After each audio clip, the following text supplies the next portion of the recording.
Wow. Thanks everybody for coming. We are so excited today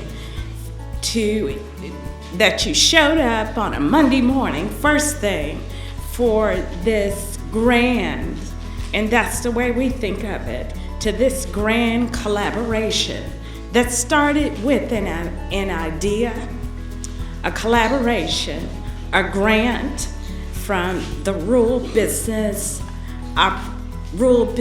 Opportunity from USDA and my partners at Clemson University. And from that point, we collaborated with our friends at the city of Georgetown. So glad you guys are here today to see the ideas and our inspirations and our aspirations from our past, from our present, and future for Georgetown. And these students, basically, this is their interpretation of what could be in Georgetown County. And I think when you hear the presentations, you will be pleased at their interpretation of what we've talked about and the uniqueness of this place that we call home, which is Georgetown County. With that, I just want to say our goal here today is the start of and the spark for community conversations and possibility thinking. There'll be things that you really love. There'll be things that you like, maybe. But that's the whole point, is to start and to be the spark for possibility thinking. I know we want to get to the presentations, so with that, there's some additional seats that we'll add, because you might be standing for a little while, and then we'll go from there. Yes, sir. I have an opening comment. Yes, sir. Go Tigers. Okay. I don't take sides. So, but before I leave the podium, I certainly want to thank the students, our friends at Clemson, for this wonderful, wonderful opportunity and all the things that we've been able to do together. It will be amazing what the future of Georgetown looks like from their inspiration from the very beginning. And with that, I want to turn it over to Daniel Harding.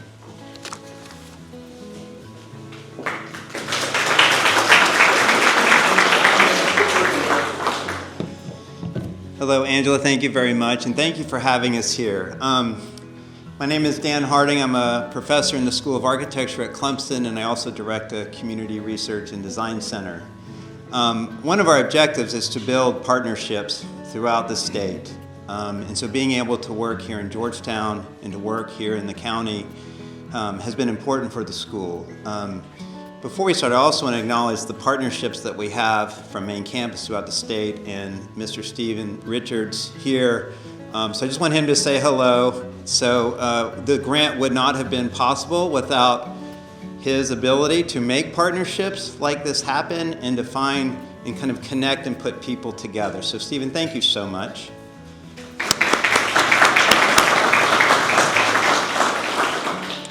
One of the aspects, or I think an important components of this project, I think, as in any strong community, is how you look at who you collaborate with. An important part and opportunity for our students is to also think about collaboration in communities and helping them grow as an act of stewardship.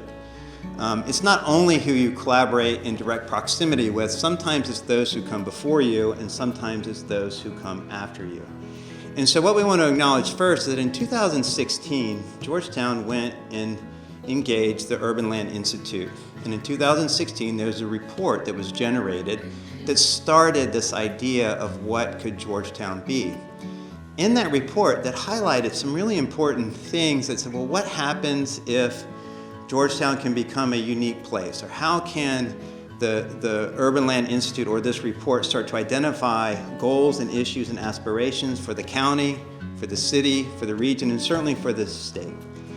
It was from that report that report served as a foundation for the work that you all will see today. So it's important to know that the notion of understanding unique place type, and Angela mentioned that.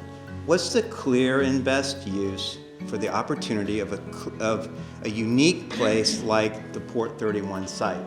So it's a pretty simple question that all of these students were presented with. Now, at the School of Architecture and also within the unique kind of situation of the Community Research and Design Center, we have the opportunity to integrate research opportunities and grants through funding also with curriculum and courses. So what we have here today is a group of students that are all from the School of Architecture. They are undergraduate and graduate students alike, and they're working in a studio where they work together. So by that, in its nature, it's also a highly collaborative endeavor internally, as well as what we want to present and to do externally. The studio was broken up into 4 basic teams. And that's what's represented here today. So I kind of want to help orient you all to the presentation and what's going to happen. So here is one team, and with their drawings and their models, they will present individually about their thoughts about the Port 31 site and ideas of the future vision for Georgetown as they have seen it, and as Angela mentioned, as they have interpreted. We also have another team that's over here, and these guys will do the same. And then we're going to move to this back corner, and this team will present, and then we'll finish with this back corner here. So what we have is we have 4 teams, 4 different looks, 4 different ideas. Some of them will overlap, some of them will be very unique and different, and I hope they all tell a story about what we hope Georgetown can be, because I think it touches on the opportunities, and I think as Angela has put forth to us many times, is what is the clear and best use, and how does a community grow together, become creative, and handle its problems that are presented before it. Clearly, Georgetown is a resilient place. Its history says that, and I think we're all going to be able to suggest that its future will tell the same. So with that, what we will do is we will bring each student team up. They will present, hopefully between 7 and 10 minutes tops, as they've been instructed, and keep this on schedule.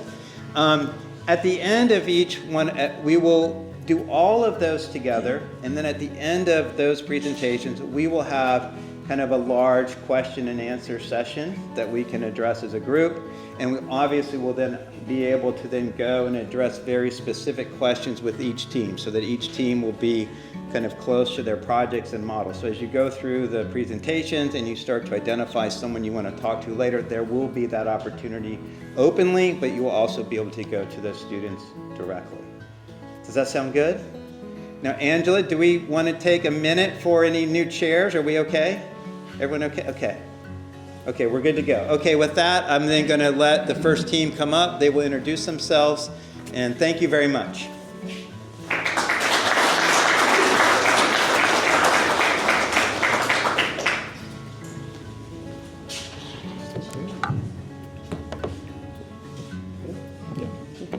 So good morning, everyone. My name is Joe Ostapel.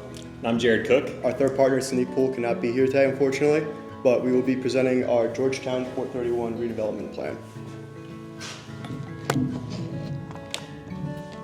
So at the beginning of the semester, we all received a document from the Urban Land Institute defining what our project objectives would be. And in this document, it says the Georgetown Port is a unique place type that is envisioned to be a vibrant area with a diverse blend of residential, commercial, employment, and community uses, designed to create a unique sense of place that complements historic downtown Georgetown. This area should have a strong emphasis on walkability and enhancing river access to residents and visitors, but also include components of a working waterfront. So from this document, we took 3 direct quotes and came up with 3 goals and questions. Our first goal being design for change, and the question with that is, how do the site and the architecture adapt to people and place while enabling users to build equity over time? Our second goal is design for economy, which is how do we use previously industrial spaces to drive new opportunities for community engagement? And our third one being design for integration, which is how can edge conditions transition between different site elements, creating a more integrated and accessible environment. So for context, our site is located along the Intercoastal Waterway, which highlights a prime location for tourism and economic opportunities. And now we will go through a connectivity analysis of the port site. So here is the site. Being on the peninsula in Georgetown, there's a great opportunity for prime view sheds in Georgetown, which creates a lot of visual connectivity throughout Georgetown. These are some of the main points of connection that we saw our site being able to bridge to are the West End neighborhood, and how can we connect the west of Georgetown to the historic district and downtown and use our site as the mediator between those sites.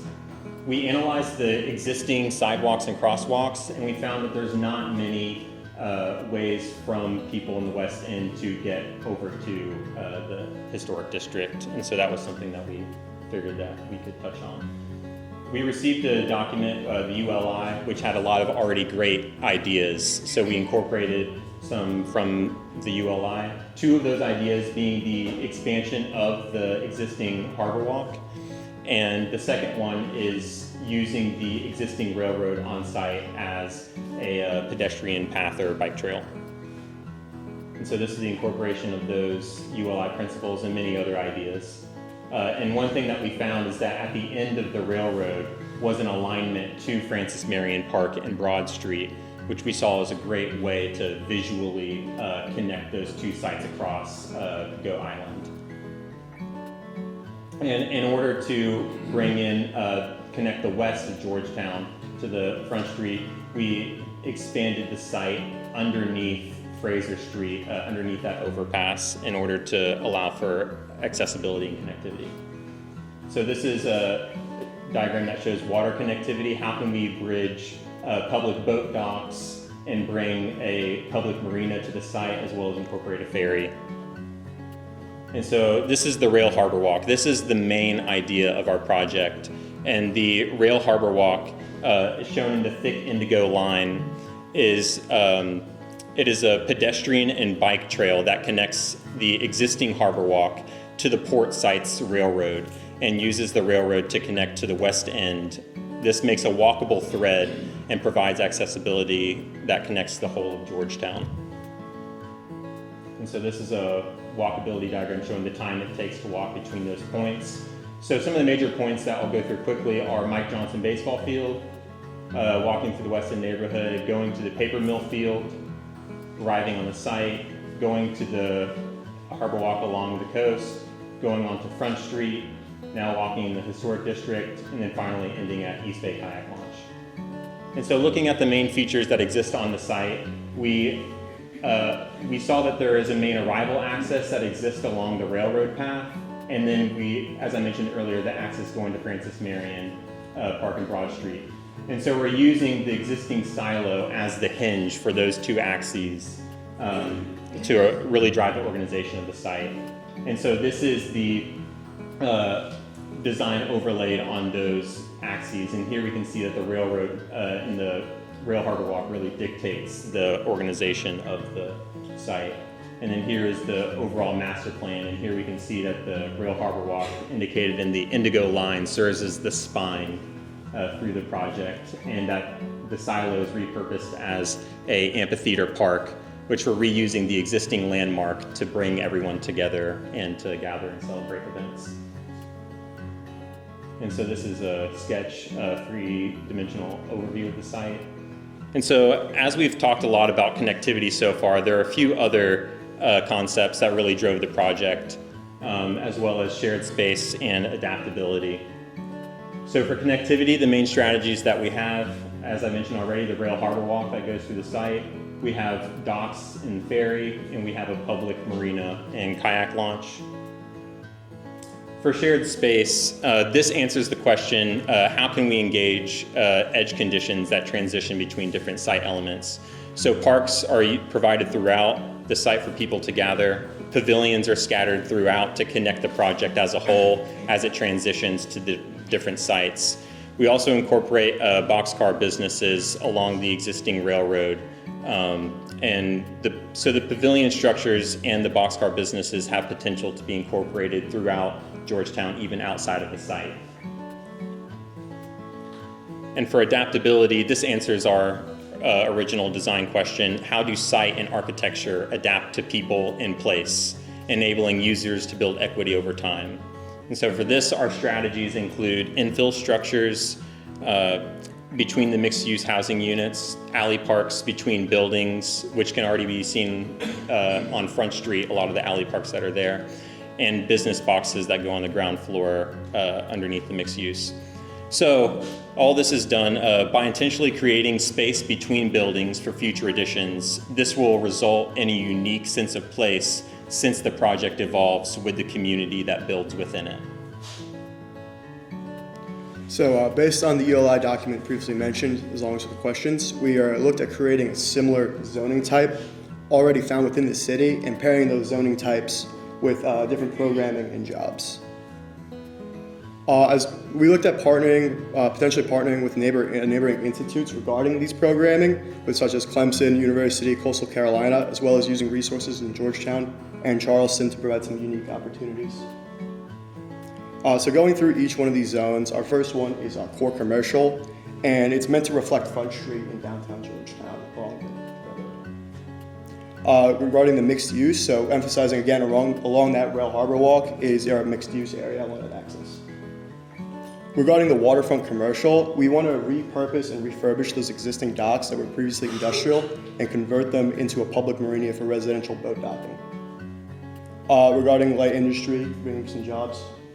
Public services include repurposing existing infrastructure that Jared mentioned before, such as with the silo, with the amphitheater, as well as museums. Public space for parks, roads and parking. And then just an overall zoning axon showing everything working together. And so now we're going to travel along the Rail Harbor Walk. And so this is the line that shows the connectivity within Georgetown. So here we start at the Mike Johnson baseball field. We're now walking through the Weston neighborhood, and you can see I've added the time, walk time and bike time in the top left corner. And so now we arrive to the paper mill field, located on the west end area. And here we see the introduction of the pavilions. And so here we're now on the main Rail Harbor Walk path with the existing railroad to the left. So the Rail Harbor Walk can be seen as a pedestrian path within the middle, and then two bike lanes on the right-hand side. Here's one of the boxcar businesses that are located along the railroad, and we've also incorporated some depot-style commercial buildings that have exterior deck space for public gathering. And we can also see going underneath Fraser Street, we've added a canopy that helps ease that connection underneath. So now we're arriving onto the port site, and we have blended that with the incorporation of the pavilions and the depot style structure. So now we're diving into the heart of the mixed use. We have the Rail Harbor Walk going through the very middle of the site, and here we can see the voids left in for infill structures that can adapt over time with those who build in additions. We also have the alley park incorporated to the left-hand side, and the business boxes for mixed use on the ground floor. And so now this is the silo amphitheater park. We have the amphitheater carved out of the existing silo, and then another depot-style building to really serve as the gathering spot to watch events and things like that. And so now arriving at Port 31 Park, which is the main green space along the very edge of the port site, which has great visibility to Francis Marion as well as East Bay Park. And now we're cutting through the core commercial site along the coast. And so this is meant as a good transition between Front Street and our site. Now we're walking along the extended Rail Harbor Walk, arriving to the existing Harbor Walk. And so now we've been walking, we've arrived from Mike Johnson to Front Street, which has been about a 44-minute walk or 2.2 miles.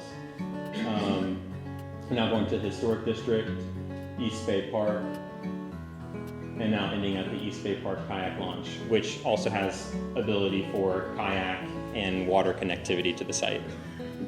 And so this is the overall trail that we've walked so far, the Rail Harbor Walk and the Indigo Line. And this is the master plan located within the context of Georgetown. And this is a line showing the cut that was taken to generate our section model. And that's our project.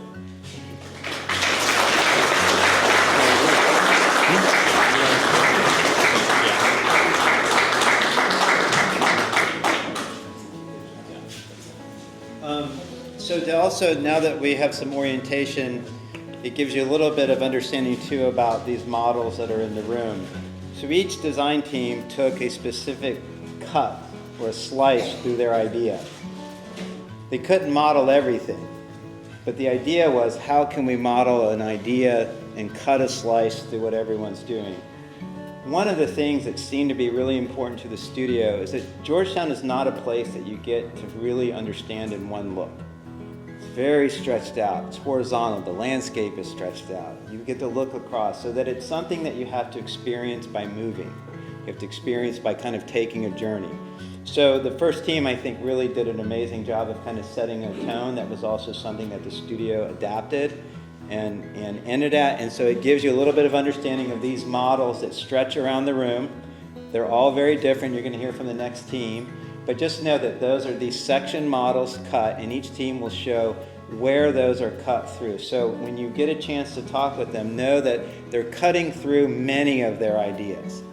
Okay, and that's something I think that was really important to the group to convey. So with that, I'm going to ask the next team to come up, and thank you, Jared and Joe.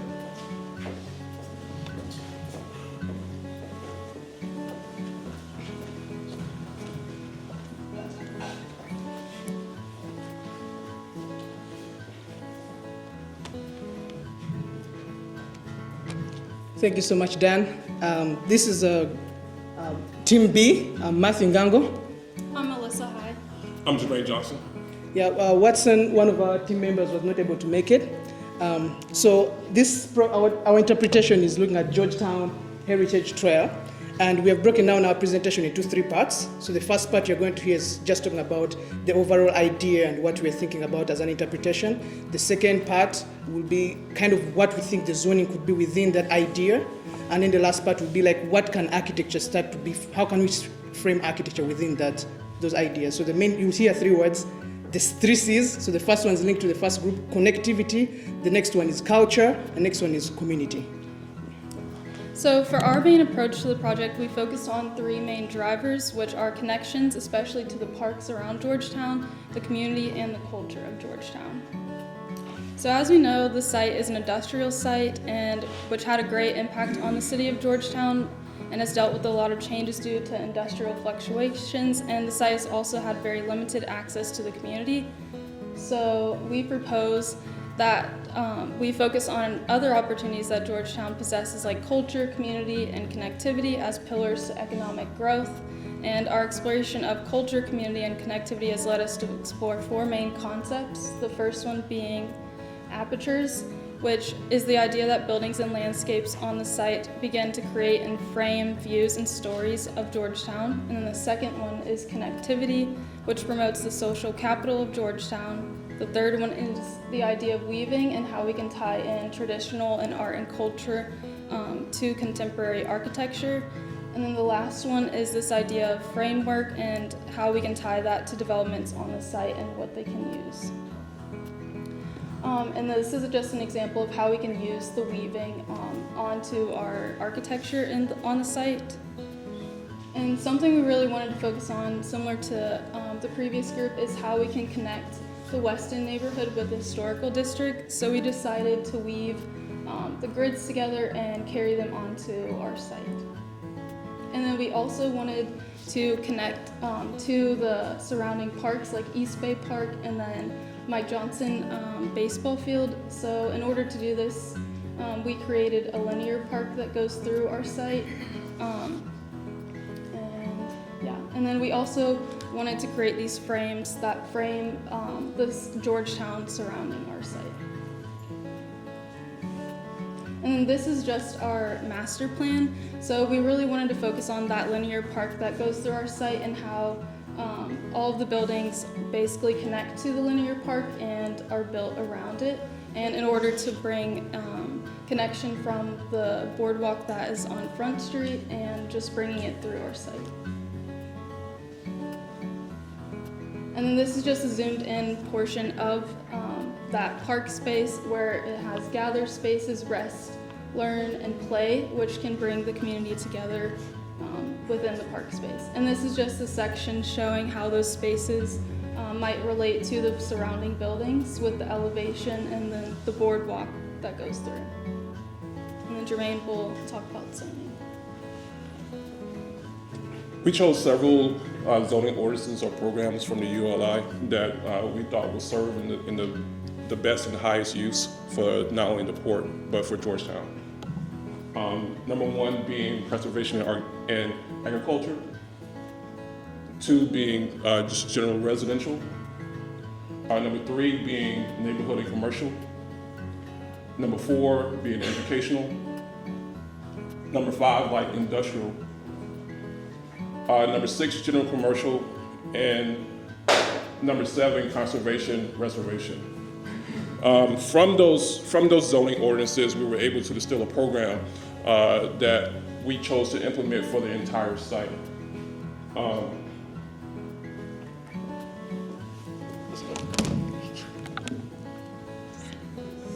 Wow, okay.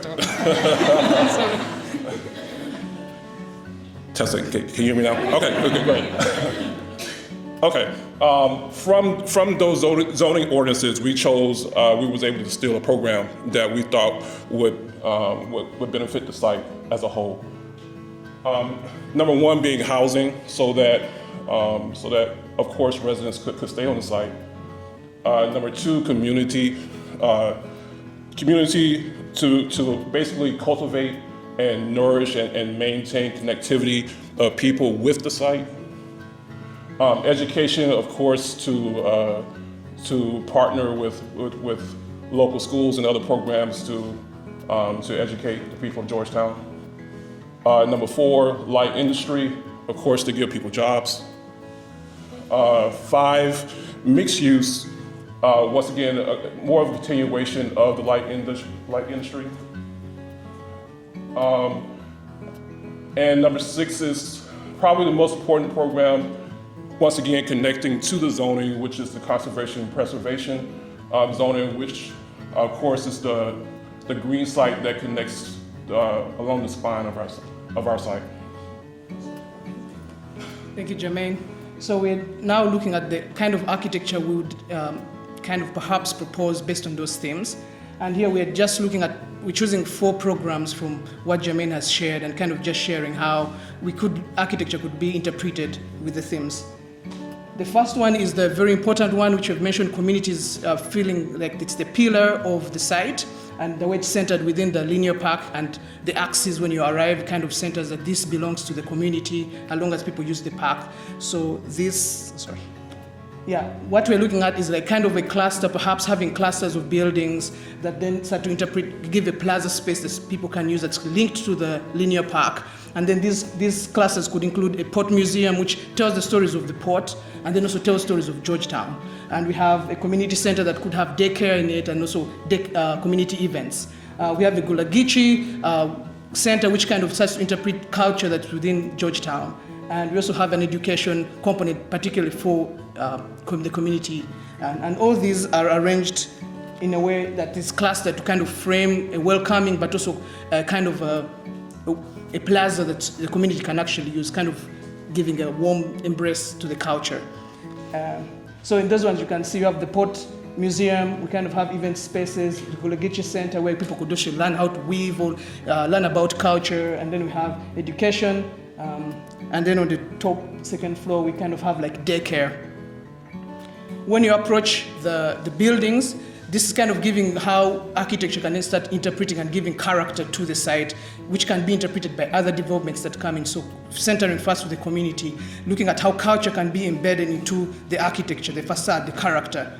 So people, when they arrive, they kind of start to see the weaving, and they get to see the different heights of these buildings, proposing different purposes, and also how the weaves are woven, or how these buildings interact, kind of suggest programs. Like for example, right now the colorful patterns could suggest where children are or where the daycare is. So people can easily wayfind using the weaving. This is if you zone into one of the buildings, which is the museum. This is just a cut through the museum, and it's elevated to kind of allow for the tides, but also that's a symbol of how Georgetown kind of is resilient despite all the changes that happen. So it kind of tries to tell the story. How do the architects start to tell the story of Georgetown? And then within the building, it starts to frame the views that Dan mentioned, these linear views. It's kind of start to tell stories that are framed, views that are framed to kind of like highlight really good points about the town. So anyone who comes to use this place gets to learn more about the port town, but also the city. These are kind of examples of how you can use elements like windows and frames to kind of tell stories and try to frame views of Georgetown. The second building that we kind of looked at is kind of a marina, so it's an industrial, but how do you have community engage with an industrial building? And we kind of have an idea of like, how about if a marina can also have a rental space where you have people rent out boats, the community can be able to rent out boats and doesn't feel like it's separated from the community. How can we have eatery and shopping involved within the marina to allow people that use the water and also on the linear park to be able to engage with such an industrial building. The last one, the third one is tourism. This is like port front that faces Front Street. So it's a mirror of what's happening in Front Street, and it's mainly to celebrate and highlight Front Street. So these two start to have a dialogue across each other. This is just an example of how buildings can be laid out to kind of start to have a boardwalk that then connects to the harbor walk. This is an elevation. So on the top, that's kind of an elevation across Front Street, front. On the bottom one is what we could also suggest. It's a similar layout of Port Street, and kind of creating portals which you can actually see between the two and actually have a dialogue between the two developments. This is kind of pavilions that can be suggested be placed in the landscape that frame the harbor walk and the Front Street. And this is kind of on that edge, how can you have architecture that needs to engage with that boardwalk and engages people with the water. So the last one is education, and similar to the previous ones, like how do we have a development like education but still allow people to feel that they're connected to the site, the community can still engage with it. And it's looking at how can we embed culture as part of the facades, part of the building itself, and also how can we have like spaces that are allow for visual connection and allow for volume, that allow people to feel like they're welcome in this space. This is kind of a character of someone viewing from the linear park, looking all the way to the water through the education building. So it kind of allows people to still engage with the water when they're in the park through this building. At last, this is the section card, and you can see it starts here, but one of the big points is those areas there. Those are the big blocks. One is a cut of the linear park, and then one is just that other small one is the museum that we shared about. So if you move around, that's kind of the orientation. Thank you very much.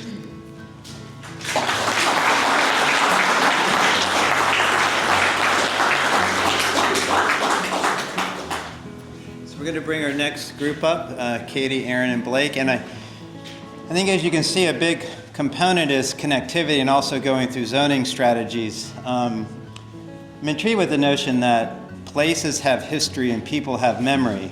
Some of these projects are starting to say, oh, in Georgetown, it's the places that inspire the memories and the stories of not just as what's come in the past, but what may come next. And so the idea of how we frame views and how we look at things and how the site can become a new place. Because many don't know the site, none of us know the site other than what it has been as a port.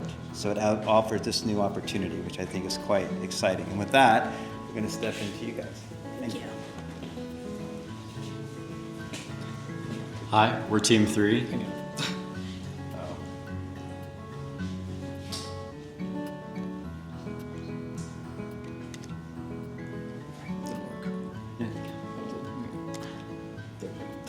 My name is Blake Bebar. I'm Aaron Cuss. And I'm Katie Schaff. So our project is called Passing Through Port 31, and just like the other teams, we were looking at really how can we connect to the existing Georgetown landscape and play off what is already amazing in Georgetown. So again, we started off with the same ULI document, and then really as we started researching Georgetown, we had 3 questions guiding our project. Focusing on designing for water, keeping Georgetown authentic, and fostering community inclusion. And then each of these questions really explores architectural issues within the community for the clear and best use of Port 31. And then from these questions, we laid out a matrix of design goals that really would frame our vision for Georgetown, highlighting the needs of the citizens and addressing these needs through a series of design responses. So you will see these specific questions really begin to explore different ways that we can design at the water's edge. And then also maintaining Georgetown's authenticity, kind of analyzing what already exists and what makes it beautiful. And then promoting equitability to ensure Port 31 serves all community members of Georgetown.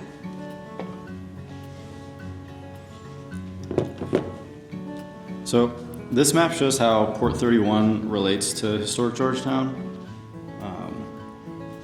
For the new master plan, we chose to extend the West End neighborhood grid into Port 31 to prompt a sense of connectivity to the new site. And then here you can see all those connection points. It's close to a lot of notable walking areas. And then this site plan kind of gives a comprehensive look at the project.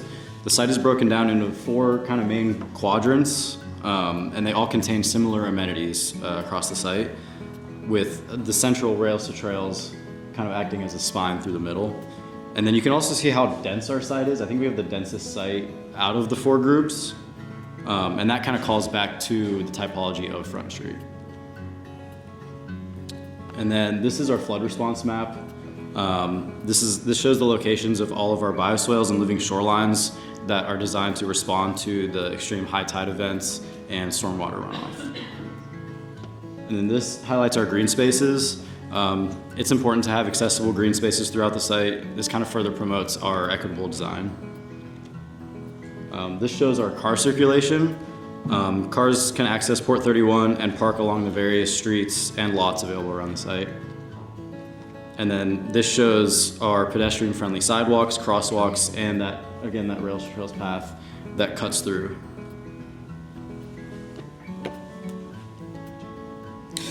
Looking at an overview of the site, we will explain how we are zoning Port 31. It's currently light industrial, but we have explored similar possibilities in a more pixelated manner. Port 31 could be home to new housing opportunities in Georgetown, ranging from apartments to townhomes to houseboats to senior living facilities. Different residential styles would be featured all throughout. Additionally, commercial opportunities would be important on the site, focusing on the inclusion of grocery stores and other options for restaurants, recreations, and shopping. Having various education facilities on the site on Port 31 is important to us in educating the Georgetown youth. We show planned partnerships with Coastal Carolina and Clemson to further marine biology studies and potentially a Clemson business hub, integrating education opportunities in the community. New recreation areas have been created, including converting the existing dome into an amphitheater and placing a skate park next to it. Reflecting on the site's industrial past, we zoned the smaller industries opportunities such as a brewery or a timber factory. Looking towards the site's future, there is a room there's room to have shared workspaces or business incubator locations supporting local entrepreneurs. And overall, when everything is placed together, you can see the pixelated zoning categories all throughout the site, calling back to our equitability goals. So here you can see how the existing fertilizer storage dome has been transformed into an amphitheater and a skate park next to it, kind of acting as a gateway into Port 31. And there it is again. And then this is a street section. All sidewalks have dedicated walking space and porch space for the buildings, kind of acting as a buffer between the street and the pedestrians. And then this is a living shoreline section. So Port 31, again, requires a lot of relief for the rainwater and the high tide. So tidal marshes, wetlands, and living breakwaters have been installed to respond to the frequent flooding. And this is another section kind of showing those bioswales on either side of the rails to trails. So this is a below grade, kind of marshy area is designed to flood actually during extreme high tides and absorb stormwater runoff. So here's our section model map key, and because of the scale of Port 31, we had to carefully decide which specific buildings and spaces to design. So we use a section line to show how we envision some of the specific buildings on our site. These buildings and spaces we're about to show you are featured in our section model over there. So the first building is a mixed-use coastal building off of the new Harbor Walk. We have made it a record shop. This next building is a grocery store with an entrance facing the coastal street and on entrance off of the public plaza. Looking down at the plaza from a nearby balcony, you can see the importance of this multi-use public space. The large steel mill would be visible from this view. Shifting to the opposite side of the plaza, we created a building designed to have multiple means of entry. There's a street entrance, a plaza entrance, and a courtyard entrance. Also in the courtyard, we designed an entertainment venue alongside a 3-story residential unit. Taken from outside that entertainment venue, this render shows an active street looking at the density of Port 31. As you can see, the street density is similar to the existing landscape of Georgetown. Moving towards the trail, there is a mixed-use building connected to a rails to trails by passing over the bioswale. This render showcases the Rails to Trails project that bisects the bioswales on either side. The inclusion of the bioswales under the Rails to Trails gives this industrial site a natural feeling. And this bank on the other side of the bioswale is on the corner of a major intersection. Now these buildings are the new academic hub for Port 31, also featuring a cafe. And then next to the academic hub, International Paper's existing warehouse has been transformed into a plaza on an elevated plinth with a large central fountain and a reflecting pool, which pays homage to the large silo that used to be on the site. This plaza allows an active interaction between educational and commercial spaces. Again, you see the academic hub a little bit more. And then along the water's edge, there's a park where the former silo has been renovated into a post-industrial playground, adding to Port 31's many walking trails. And then finally, we look back at Port 31 from the revitalized marina. We can see the relationship between working, living, and playing along the water's edge in a post-industrial site. The former paper and steel mills still loom large behind the site, but Port 31 brings new life into the site's industrial past. By taking inspiration from existing Georgetown and rezoning the site, Port 31 is an authentic workspace and play space for all.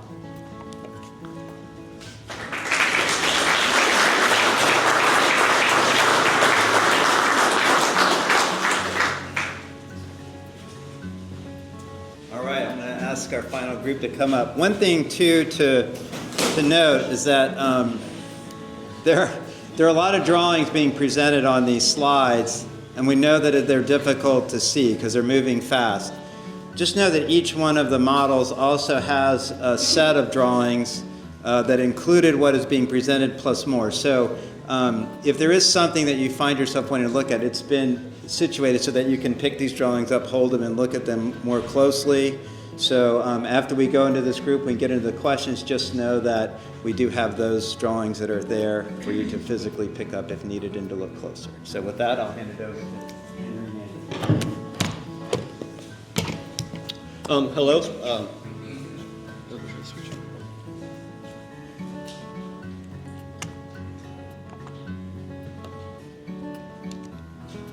Hello, my name is Andrew, and I am a graduate student. Hey, and I'm Henry. I'm an undergraduate student, and then also our third member who could not join us today is Julia, and she's a graduate student. So when we first started the semester, one of our first exercises was we were all told to draw a section and then also create a question that we wanted to use as our driving concept throughout the semester. And we focused our 3 questions as designing for education, designing for community, and designing for change. We really wanted to push this site and how we could incorporate those into our design. When we first looked at Georgetown, the first thing we really noticed was you almost have this divide between the West End neighborhood and the Front Street, and really the pedestrian connectivity between the two. With our site lying right in the middle, really acting as an opportunity to create this connection between the two of them. You have the main highway that goes through with little pedestrian access, as Jared covered, that really breaks the two off, where there was not a lot of pedestrian traffic between the two from the West End neighborhood to Front Street. We really saw this as an opportunity to extend the boardwalk and create a pedestrian trail that uses the rail system from International Paper to our site, creating the whole thread that goes through the whole city of Georgetown. Right, so we took all these ideas, all this site analysis, the site research, and looking at the Urban Land Institute drawings, and we sort of boiled it down to this web of thinking that sort of helped us visualize our ideas. But essentially what this boils down to is that education, housing, and creating community spaces is what's going to bring the biggest economic impact to Georgetown. So what this actually looks like on our project is we developed a few different types of landscapes that will be seen all across the project. The first one being community landscape, creating spaces for community gatherings for both the county and the city. And then elevated landscapes, which is elevating the primary community spaces up above the predicted sea level rise, and creating sort of an umbrella that encompasses all this. Then ecological landscapes, which is bringing that green connection back into the site, which has been lost since it's been an industrial site. And then finally, floating landscapes, which makes it very adaptable. So here's a quick look at our zoning. Basically, the main idea here is connecting from West End to Front Street through our site. I think if there's one thing that all the groups really want y'all to leave here with the idea of is that Front Street and the West End are sort of right now disconnected because of the highway. And our site is a great opportunity to bridge that connection, and it would be a great idea to utilize that going forward. Here you can see taking the zoning map. The next thing we moved into was actually placing these buildings on our site. And you can see you have the main road as you go through the site right here that hinges and frames the view to Broad Street. And the big thing with our site that we wanted to push was pushing the cars to the edge and really making it all about the pedestrian corridor that goes to the middle of our site, that we'll now go a little bit more in detail to. So you can see here is really showing the green connection as you have the International Paper greenway that comes into our site and opens back up at the end to create a park that frames the view to Broad Street. Looking at this, you can see the thick red line is our rail-to-trail proposal, and it goes through all of these individual courtyards that we created, really creating a unique sense of place in every single courtyard, creating these different hot zones that are enclosed by the architecture, really pushing the cars to the exterior to where it's all about what's going on in those spaces. Right, so Georgetown has proven itself to be a resilient community time and time again. We really want our site to reflect that. And unfortunately, an unfortunate thing of the future is that sea levels are rising. And that is something we need to go ahead and address now so that in the future the buildings can remain and stay. So we looked at a bunch of different sources for sea level rising. We took the worst case scenario. So that way, if we design and the predictions don't come true, the buildings can still stay for centuries and centuries further on. Right, so there's a few different ways we try to reach this, by simply mounding up the dirt to create higher elevation, by making a sea break, which helped prevent further erosion on the site, then floating the landscapes on barge-type systems, and then finally just straight up stilting everything up above a certain level.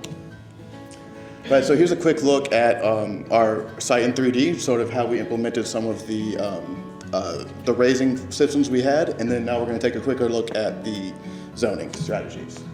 So first off is light industrial, which we still want to keep on the site to bring in that economy boom. And it's located near the existing wooden port that we want to repurpose and still have a deep water connection. And then we look at education research, which has been an important part to creating that economic multiplier that we looked at earlier. This system is located right next to the industrial because we want to propose a partnership with the Georgetown Tech School and Clemson and other schools around here that can have hands-on opportunities at these light industrial spots. And then entertainment, we want to leverage the existing dome because we think that's just a great site feature, and we want to sort of turn that into a venue of some sort, a concert venue, and we want to have supporting hotels and mixed-use buildings that sort of provide a economic boom towards the city. And then community, we want to have that located around the coastline, similar to Front Street, sort of mirroring the same function, but not overriding it. And of this part, we transformed the existing warehouse into sort of a marina and mixed-use space for county and city events. And we wanted to put in a public marina out front on that existing concrete dock. And then retail, which is dotted throughout our site, sort of tied in with the residential quads, just sort of to bring a sense of community of the local business owners. And then residential, sort of going back to that idea of quads that's combined with the mixed-use buildings and sort of the residential quads on our site. But as some of y'all may know, Georgetown right now is about 3-to-1 owner to renter, and we want to propose the opposite of that. We want to have more renter spots on our site. That way we can bring in a younger generation of people who would prefer to rent rather than own, sort of maybe people going to the tech school. Right, so this is sort of a quick, closer look at the coastal residential quad we have, sort of right there, right next to the existing warehouse. And so we want to elevate all of our buildings in a certain spots, like right here, everything is at least 9 feet in the air above the sea level rise. But it's larger here for parking underneath, which allows space for the residents of the quad to live there and then park. Above that, we have residential homes, three stories of that, which is from everything from a 1-bedroom apartment to like 3-bedroom homes. And then a closer look at the actual community spot of this, we wanted to put a park above that parking garage, so it's elevated above sea level rise, and that way there's this like beacon of sort of green and community that is sort of can stay regardless of what happens to the surrounding environment. So now looking a little bit at a site section that cuts through the industrial part of our site into the commercial part, to the boardwalk trail, all the way to the residential. And this is looking through the quads that we've been calling them, and to where you have commercial on one side and residential on the other, and the boardwalk running in the middle, really acting as this pedestrian corridor, activating this to where residential and commercial decks reach out to that to really make these very unique places. You can see here is a axon view of what one of these residential quads could look like, with the commercial on one side and the residential on the other. These elevated decks that are all elevated 3 feet above the ground on the upper side of the site, just to really play back to the resiliency of the site, to where even in the future these decks you're able to still have gatherings and things like that, and as it branches onto the boardwalk with these various locations. Here is a look at the residential, or the education section of our site. Really the big thing here that we kept hitting on is the community trail. This is also ingrained with the design of the building, to where as you're walking along the trail you can look into the education building to really see what's going on, to really make it to where education is just not pushed off to the side, but it's ingrained with the community. One thing we really saw as a unique opportunity with this site is not only just designing on the site, but also into the harbor. And we saw this as an opportunity to create these floating decks that are anchored down, that have restaurants, they can have kayak rentals, and just really another chance to engage with the harbor itself, not just only on our site. And then finally, looking at the end of our site, as you line up with Broad Street, we really saw this as a great opportunity as the boardwalk comes around to create a community stage where there could be concerts and different events that are held there as you look straight at Front Street, really lining up directly with that Broad Street axis. And then finally, looking at our site section, which is in the back corner, as we really felt like this cut through a majority of the programs we wanted to hit on our site, really showing the sectional quality, the kind of comparison between how it really feels to be on there. And finally, looking at the axis going down the center of our site, that lines up with Front Street, really trying to capture everything in our design with the residential on the side and the Georgetown Trail going straight down the middle. And that's all.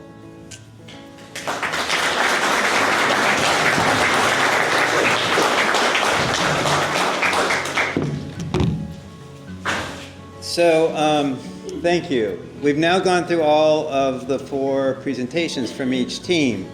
And just want to open the floor for general discussion. I'll try to pass the mic around, but we've got students in every direction, all corners of the room right now. We can come to the front. So however we go through this, I think most importantly, though, is just to open the table for conversation, questions, ideas, and then after a certain point in time, I think we're going to feel free to kind of get up and allow everyone to explore different models and drawings very specifically, and that we'll be able to carry the conversation on in that manner too. So with that, I would just like to open the floor for any questions, comments, and thoughts. Yes? I've got a couple of questions. Are these models to scale or close to scale? They are to a scale, yes. So Could you tell me what that scale is? that scale is at 16th. Think 1/16 of an inch to a foot. I got you. So depending on how long some of them are, is kind of the path that they took through the site. The other question I had is related to the topography. The last group seemed to be very sensitive to the low country. And so I guess the use of the ask, they all given the BFE, basic flood elevations to work with, because that's near and dear to our hearts. Yes, they were. In fact, here is the very first diagram we started to that clearly has the topography for the site. And then going through and looking at the base flood elevations and levels, then looking at the data for storm surges, as much data as possible to identify, all right, how are we going to deal with this site over time? And it's something that is woven into each student's, each design team's, project, and in some areas it's detailed differently, but that was a critical component to look and see exactly, what could potentially happen here with the water, and knowing how this land is situated. Thank you so much. Absolutely, thank you. And they'll be able to answer more because they've got some really specific drawings that showed some drawings in some sections that showed where the buildings were in relation to how some of that water would rise. There are faint lines, and there's a lot of information here that there was no way that the teams could present all the stuff that they had done. And to share that, when each of these teams presented back on main campus, their presentation probably went 30 minutes plus a piece. So they really did a job on trying to paraphrase what they wanted to share with you all in a quick period of time. So that's exactly, I think, some of the questions that they also are interested to hear and can show in more detail with some of the drawings that they have. So I really appreciate that. It was important from an ecology standpoint, just how the land sits, and I think you said it well, what's really important to the low country. Yes? First of all, thank you guys. It's a tremendous presentation. You guys put a lot of effort into this, and on behalf of Georgetown County, we really, really appreciate all that you guys have done. Parking, I think, is going to be our biggest issue when it comes to this. All the designs were great, and they incorporate trails. Is there any consideration to like a parking structure somewhere that could accommodate a lot of cars at one time, but design it into the design basically, so it's not obtrusive, I guess? Yes, I think if you went to each group too, very similar to ask what were their parking strategies. Some showed up as on-street parking and how it wove into where the vehicular access was. Others reflected in the sense of like how the buildings were elevated and what kind of parking could be underneath. Some of our first precedent and site visits that we did as a team were to some concrete plinth structures that had parking underneath and that had buildings built up. There's even some great examples in the upstate, even in our hometown of Clemson, that managed parking in association to how the buildings responded to the site topography, and in this case, the water situation.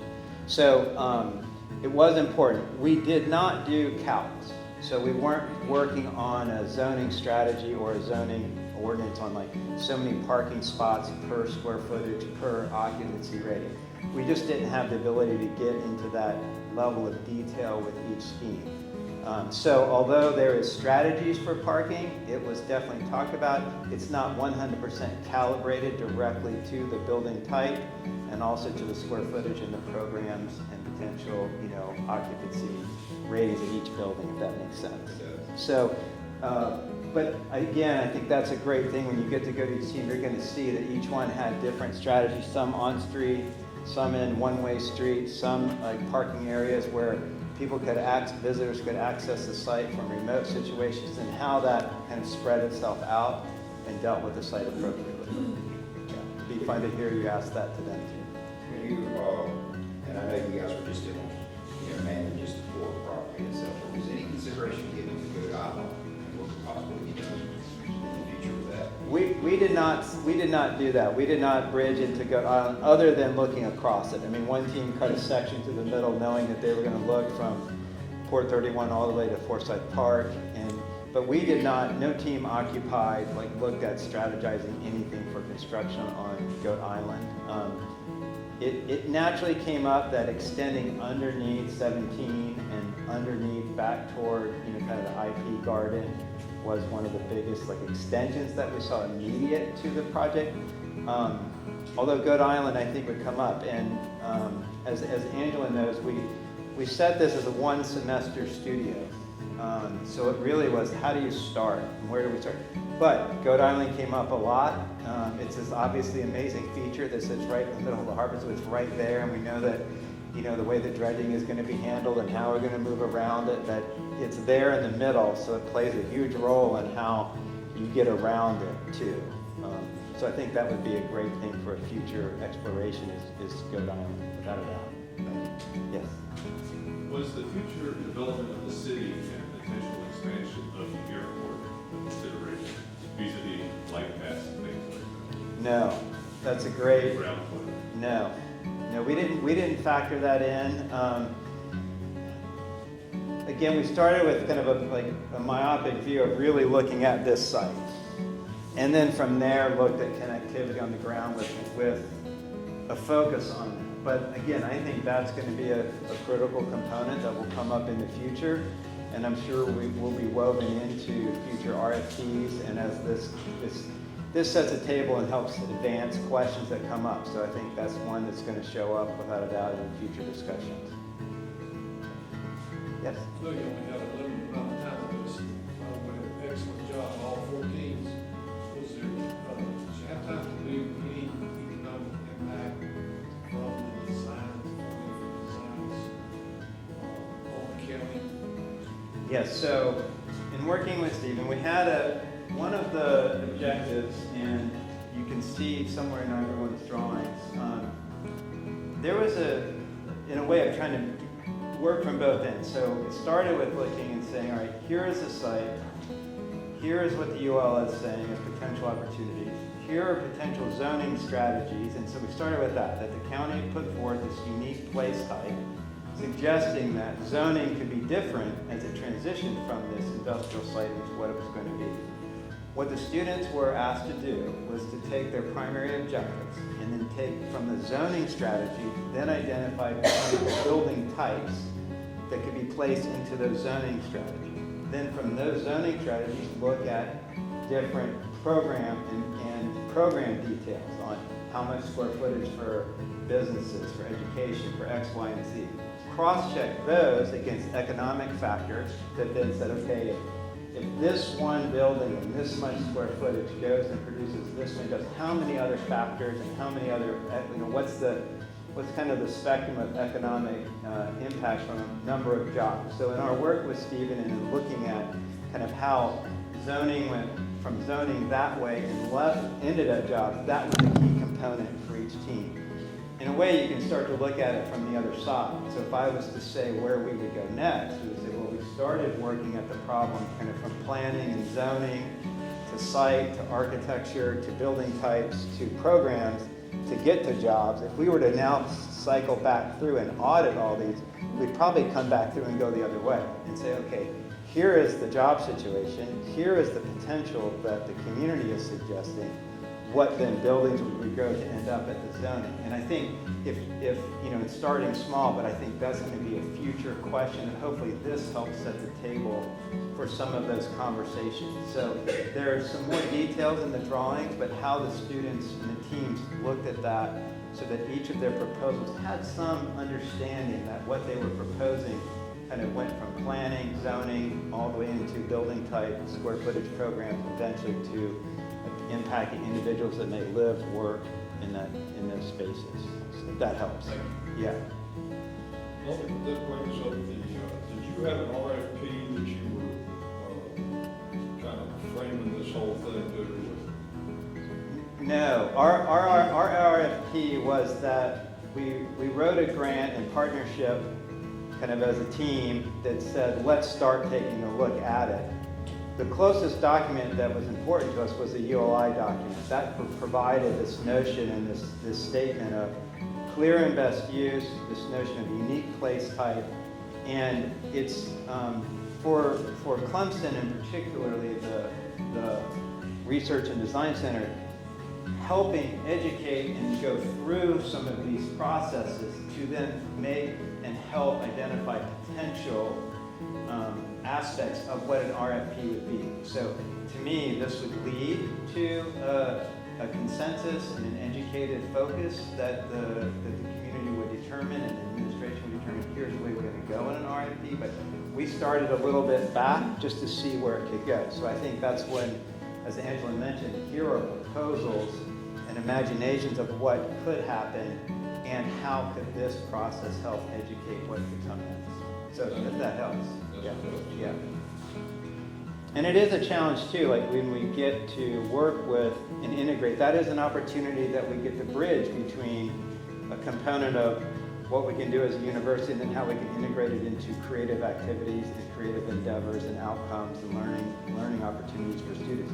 So that really is where this coursework meets and how it can service not just the educational learning outcomes from the university standpoint, but also the ability to service the state and put ideas out there to help start conversations like today. Yes. This phenomenal project, by the way, the port is the epicenter for where our rail comes in, where our rivers come in, and our roads come in. Something that I would love to see in the future is, yes, this is the epicenter, but how do we connect this to other areas like the Andrews Business Park or Winyah or other areas in our county that need to be connected with this as the epicenter. So if there's residential here, the jobs might be here, but they may be somewhere else. Yeah. So how do we make sure that we incorporate all of the ways that we commute out to those areas and back into the epicenter? That's really a cool thing to hear, that there's this whole other sphere of concentric connections that need to be made. One thing that came up to the group was a connection even to the community college and the technical, because where that goes and their curriculum is going to be so much of a kind of a nose cone of where the future of Georgetown's technology and educated workforce goes. Yeah, and someone touched about the airport. The airport's another component to that. So we've got the river, the roads, the rails, and the airport. So that really sits at the epicenter to our entire county. That's a great lead. I think that would be something that we can imagine like really putting on, in a way, in the formation of, let's say, a new project brief of like, how are we going to connect to all of these other opportunities that are clearly looking to provide the same amount of benefit from an economic impact. That was something that we spoke a lot about internally was, just designing something doesn't mean that it's going to work. And designing something great, you don't want to compete against something else that also already works well. So how well do you put forth something that augments and assists a current situation so that it's not viewed as a competitor, but as an enhancement? And I think that's what you're also really pointing at too, that says, hey, there are these satellite economic little hubs that are attempting to do the same. How can they be augmented by what's on this site? And I think that's really an outstanding view to have. Yeah. Any other questions? Oh, yes. Obviously, this is quite a comprehensive proposal for a semester, but I'm curious, especially hearing some of the feedback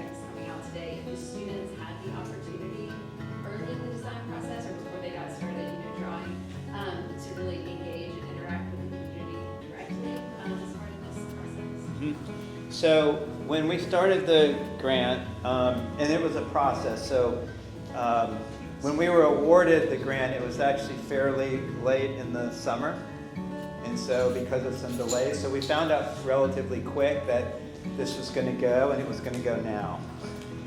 So what that did was we found ourselves in a way building the plane of the project while we were flying it. So to that end, what we decided as a group was that we would have we had a site visit in September. We spent a couple days here, and we realized at that moment in time that we really wanted to focus on the wishes and the desires of the Georgetown County at that moment. So it was primarily through the team and the development team, or the planning team and the crew at the county, which was our focus point. We knew that that would lead to this, which would lead to where we are today, which would then hopefully be the stair-stepping stone. So we did have a proposal for a grant that was actually proposing a more lengthy draw out, to build up, or a lengthy build up to the starting point. But the starting line got pushed right on us, and then the finish line got pushed at the end of a semester. So being able to move quick with Angela and her team, and having the nimbleness of the student, we were figuring a lot of things out while we were also going through it to get to today. Knowing that it would be a moment like today that would then start that process as an educated foundation for what comes next. So I think definitively we all feel that this is not really a presentation as a result of the work. I think we're presenting a starting point and a first step of the work. And so with that, we say, yes, this is our first really big community meeting, so we're ahead of the game. Does that make sense?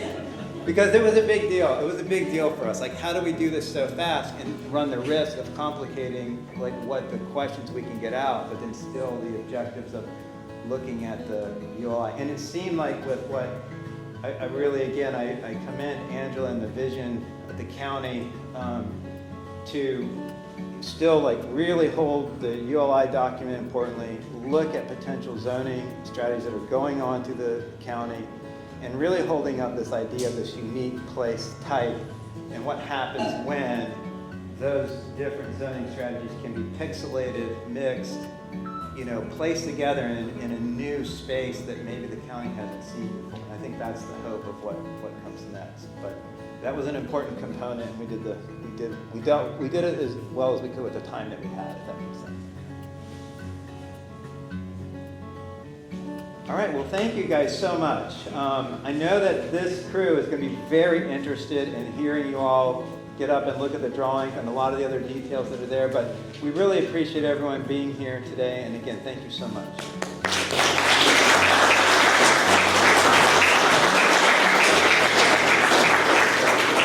And I do a special thank you to the students. I'm very amazed that they're here.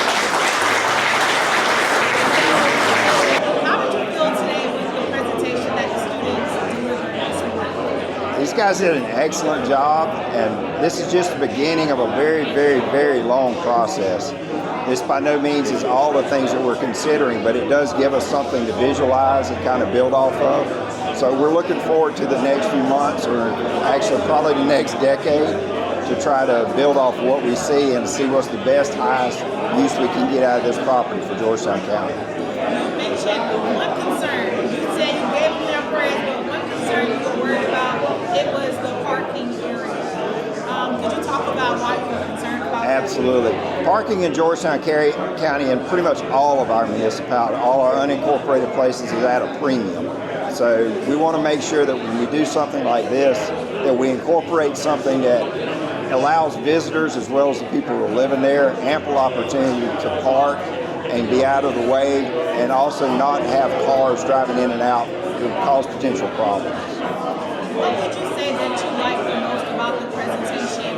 I would say a lot of people talk about keeping Georgetown, the resiliency and what makes it so special, but most importantly, bringing the community together. I like the way they incorporated the amphitheater idea.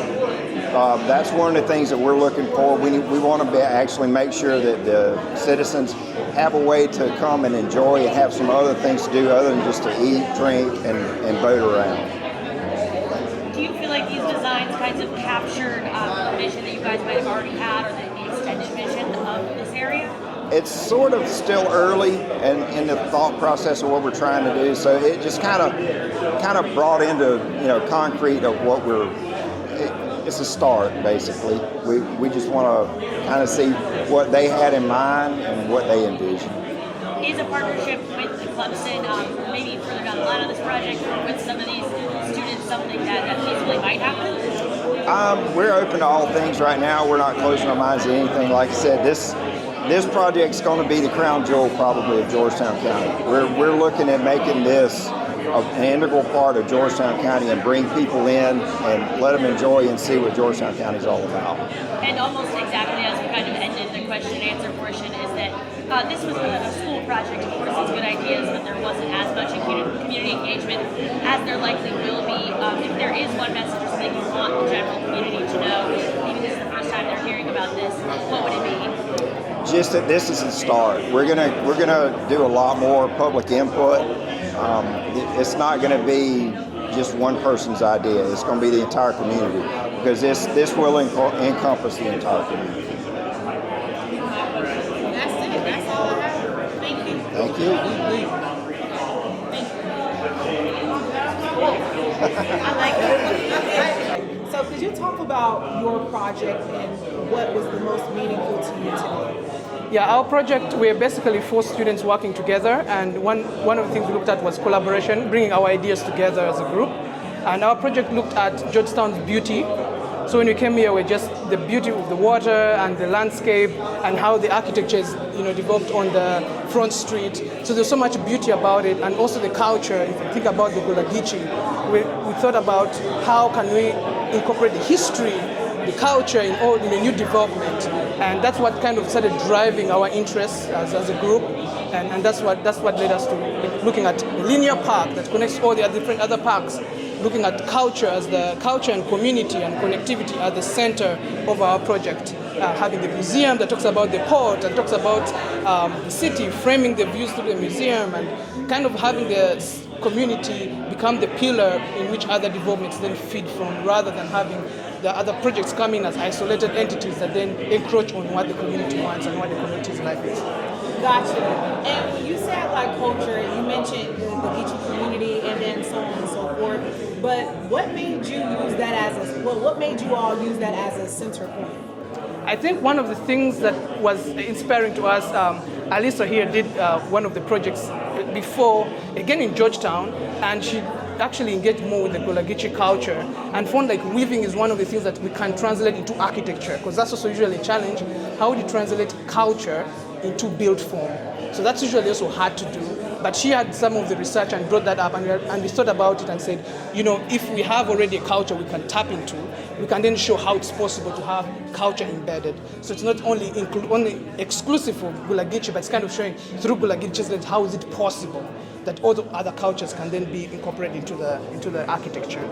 And you guys also hit it on the nail with bringing all communities together through the linear park. So could you talk about, how your project kind of brings everything together from everyone from each background, ethnicity, so on and so forth? Yeah, we find that having public space is one of the places that people can come together, but accessible public space.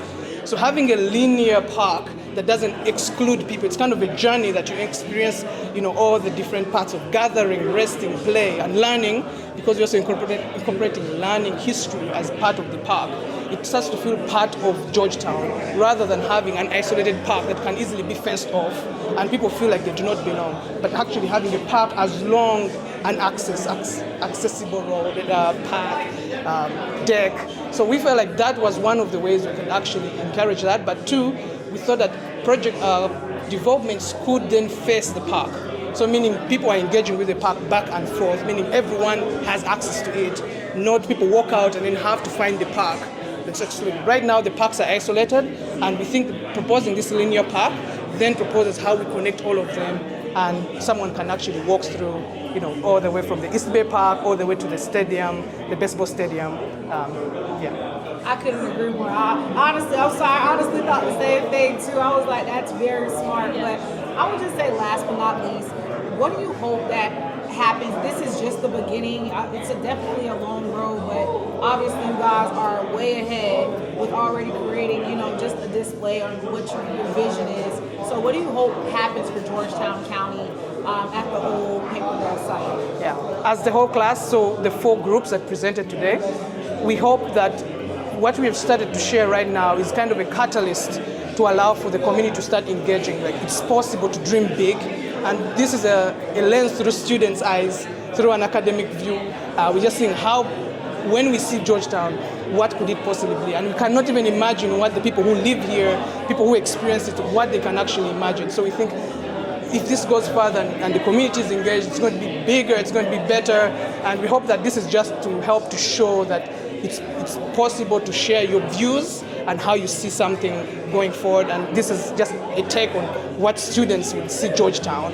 And then we are hoping the community will then share what they think Georgetown could be. And maybe pick some of our ideas that we've shared, but hopefully they come up with better ideas because they live here, they know this place better than us. We had just 3 months to try to explore. They have lived their whole lives here. They know what's actually better. So we just want to encourage and see forward that we hope that this moves forward with the community engagement and the county, and we hope that, hope for the best for Georgetown.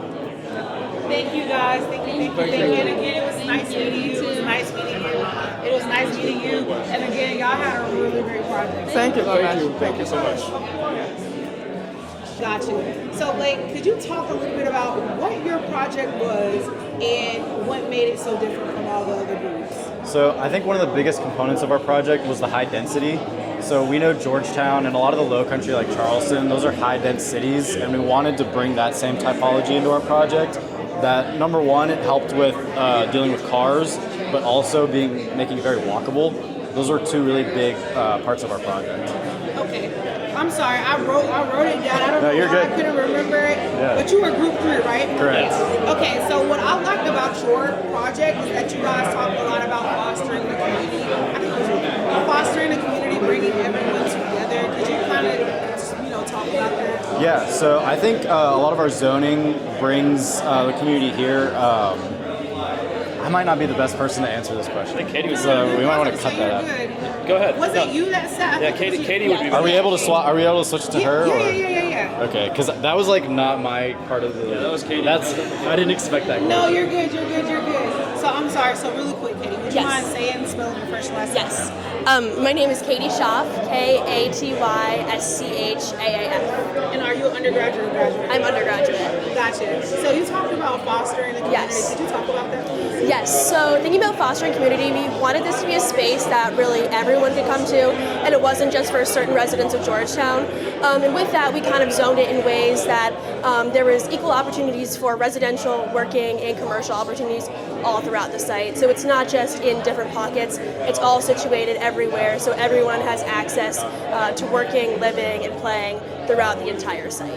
And I believe you also said about the equability as far as everyone from all different backgrounds. Could you talk about that as well? Yes, having people from every different type of background is really important for the site, whether that's education level, race, gender, every different aspect of life, because it's just going to make it a more rich community. With that, the way we zoned it kind of speaks to that a little bit as well. Having different educational opportunities, different working areas, in just different ways for people to interact on the site, and not having it in different segmented categories, having different types of housing all over to kind of help with that as well. And just to talk about it, how long did it take you guys to spearhead, to come down to the nitty-gritty of what you felt like was essential for the community of Georgetown? Oh gosh, this was a long process. Thinking about it from the beginning, we really started big picture, and I don't think it was until we really came to Georgetown that we were able to kind of grasp what this community really needed. In seeing the site for the first time, we were really able to get down to the nitty-gritty and seeing what is the best way we can really use this site and make it work for the people of Georgetown.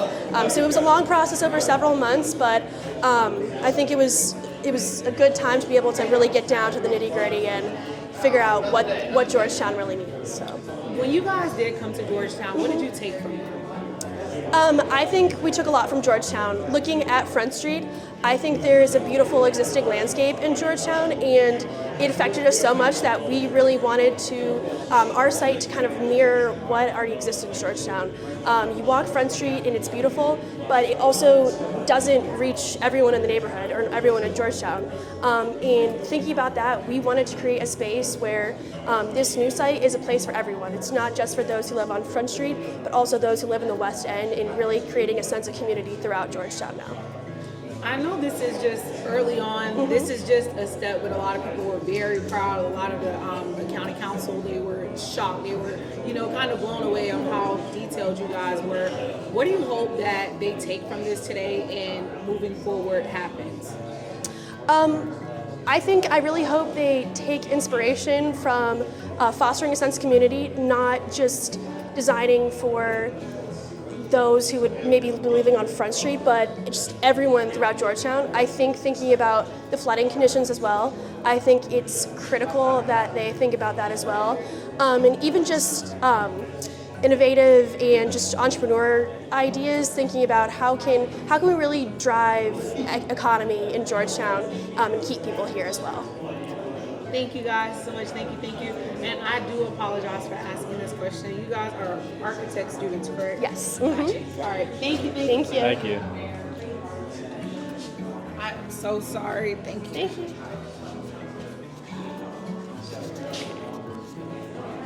And I know this is another silly question. When did you guys start this whole process, if you can remember? When? Yeah, when? The model or the entire? The entire project. August. Late August. August 2024? Yeah. Oh, you guys moved. Okay, and when did you start doing this? This was 10 days before December 6th. This month, late November. Are you serious? You have to 3D model all these things, and then you have to laser cut all these things. So then we put it together in 5 minutes. I'm shaking my head like I know what you're talking about, but I'm like, but no, I was fascinated. I couldn't find the word, but fascinated. You guys have like little trees. You have like a whole lake. Do you not know how long? Well, of course you guys know, but with other people, it takes like years, plural, to do this. This is amazing.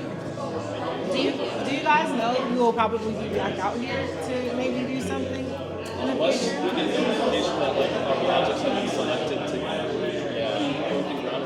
They want to help in some way. I don't think so. I think a lot of it is like the ideas that we've tried to generate, and what they'll pick apart from our project or the other projects, just to elaborate on something. This is amazing. And like I said, I spoke to a county council person, and they were just, like I said, they were blown away. So it sounds like to me they definitely are interested. It's just because of everything that's at that site for years, like it's going to be a process. But I do think that they were like intrigued. I think the original plan that our professor wanted to do was he wanted to have this studio, and then he wanted to have a continuation studio next to this project. So they take our projects and they can help it even further. They didn't because I think the county's moving faster. They want to move forward. They want it pretty quick. Yeah, that's what I was like shocked about. I was like, here you go. That's what I was shocked about. Wow, because usually So quick question I have. Can you explain these? Is this like walking over water here? I figured. Blue is the water. Right. Yeah, and then the grass and the stones in it represents kind of the biospheres we have. That's the living shoreline. So Right. you can see some of the plantings, and as it goes down, you've got the rock, kind of living breakwater, and then that's all the water. I love this. Thank you. Yeah, that's one thing I know. This is actually my favorite model. Thank you.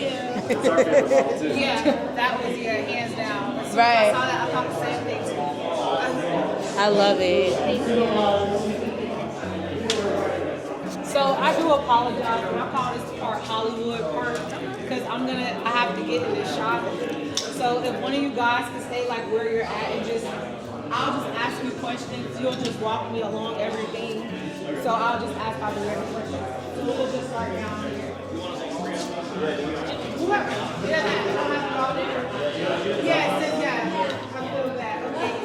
Hold on, Terry, this with you. The mic. Okay. Okay, Aaron, so if you can just talk to me. So we're starting from here. So this is Georgetown existing. So this is the front street, Uh-huh. Georgetown, and then here's the existing Harbor Walk. And if you go to Francis Marion Park right now, you'll see this building and what it looks like currently. This is like basically exactly what it looks like currently. Yeah. Then you stretch across here. Here's Goat Island in the middle, and then you keep going, and now our site begins at Port 31, right? And here is our proposed extension of the Harbor Walk, and we walk down. This is our coastal street. It's to Riverfront Street, so our new front street, right? We have different shops and businesses that are all here, and they're all underneath. They're all on stilts, so that way the water can flood underneath, similar to how current Front Street exists. Then here we have across a plaza space with a grocery store, and this would be mixed-use commercial restaurants, apartments, shops, boutiques, stuff like that. Commercial space. Yeah, really inspired by like the Genovese Piazza. We did a study abroad program there, and we just came back, and that's kind of one of the inspirations for a place like this is a piazza. Then moving across, there's like a courtyard here between this. There's a donut of buildings here. There's a courtyard here, and then another mixed-use entertainment venue. Then moving across that street, there's a render over one of these renders down here. It shows you that this view looking up at the street here, but moving across the street, you have another store with the bridge that connects to our Rails to Trails project. That is so creative. So the Rails to Trails project goes through here, and it ends up shooting back out towards Francis Marion Park, so you can see a perfect view as you walk down the trail. That is insane. And along the trail on either side, there's these bioswales that create this natural feeling and this sprawling density that's around you. So you'll feel like you're in nature, walking on a nature path, but on the outsides, you have the different buildings. Like shopping plazas. Yep, exactly. And then moving around here, we have our academic hub, and we've taken the old warehouse that was where IP had set up, and we elevated it on a plinth and took all the walls down and built up a new shopping area and academic area, and with a central fountain that has a silo-shaped spout that's supposed to call back to the silo that was there before. Oh, creative. So that is this one right here. Yes. Okay. Plaza right here. That is insane. That is creative. Like this whole, I don't know, you guys are like very smart.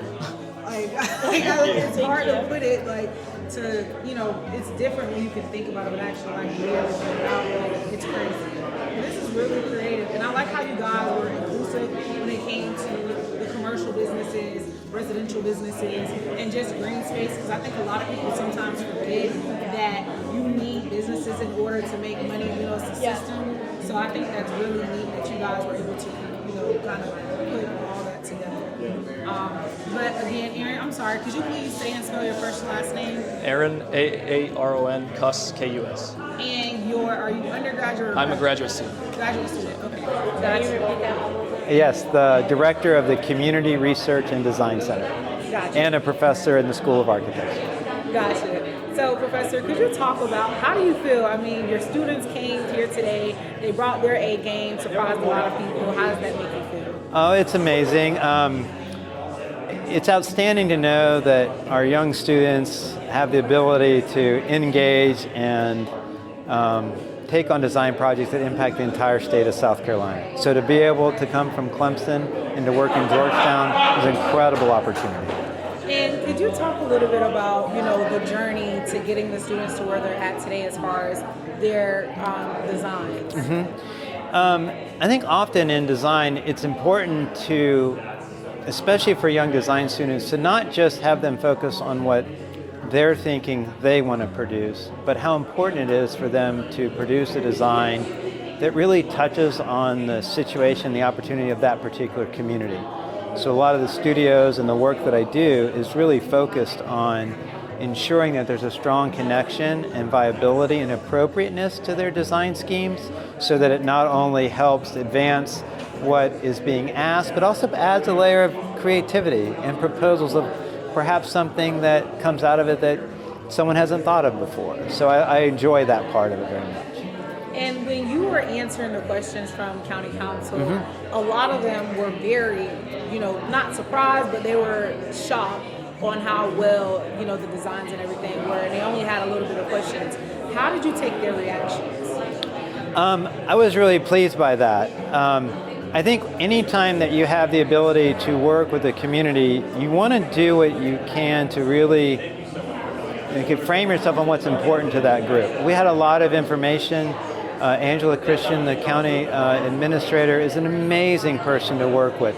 So you can imagine the foundation that we had really grounded us in Georgetown, and then we were able to then look at some past reports like the 2016 report from the ULI and use that as a way to kind of build forward, to make sure that what we're proposing makes sense and then elevates kind of the discussion. And that, to me, showed that. So I was really pleased with the sophistication of the questions and the insight and the importance. It was fantastic to me. It was perfect.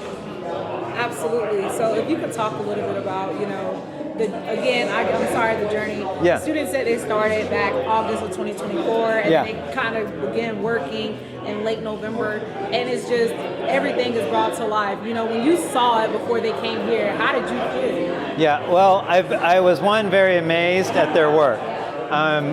It gives me great hope in the future to know that our young students have such a creative view of things.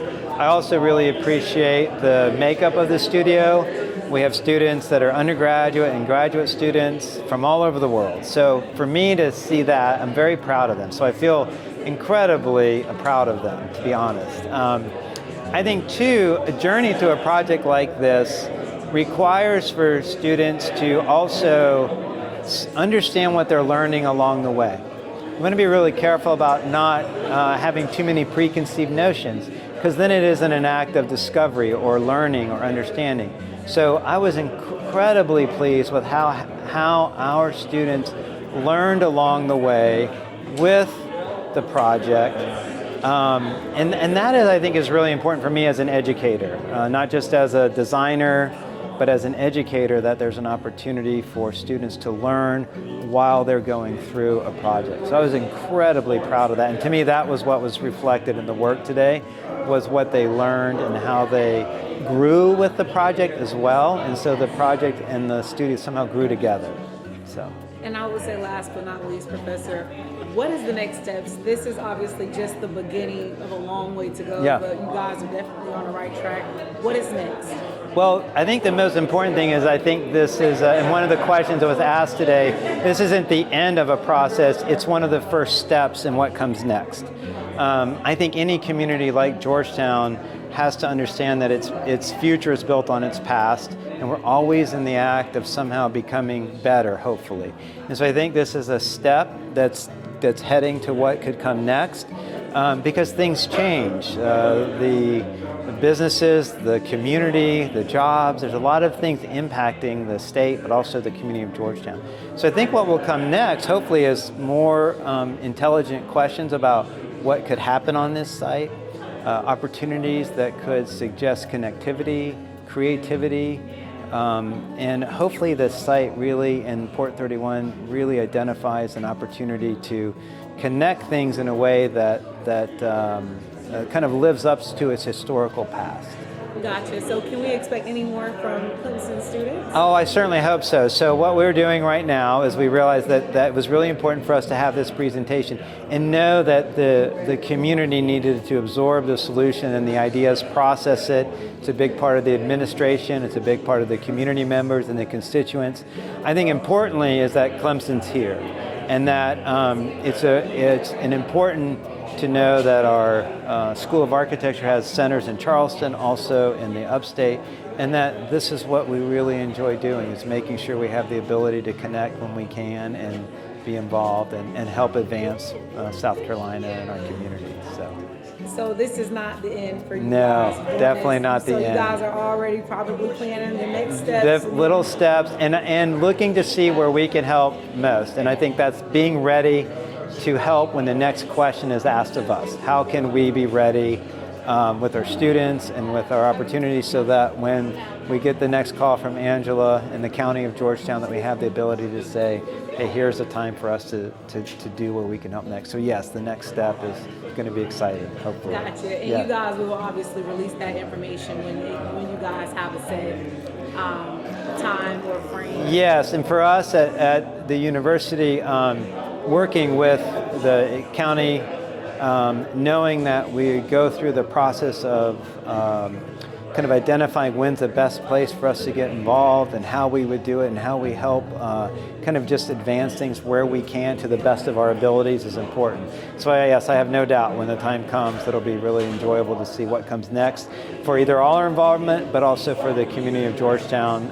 And hopefully what we've done here is help provide a really a nice place to start for what comes next. So very exciting. Thank you so much. Yeah, Professor. thank you. Thank you. Absolutely. Sorry about the 1,000 questions. No, I love it. It's great. I appreciate it.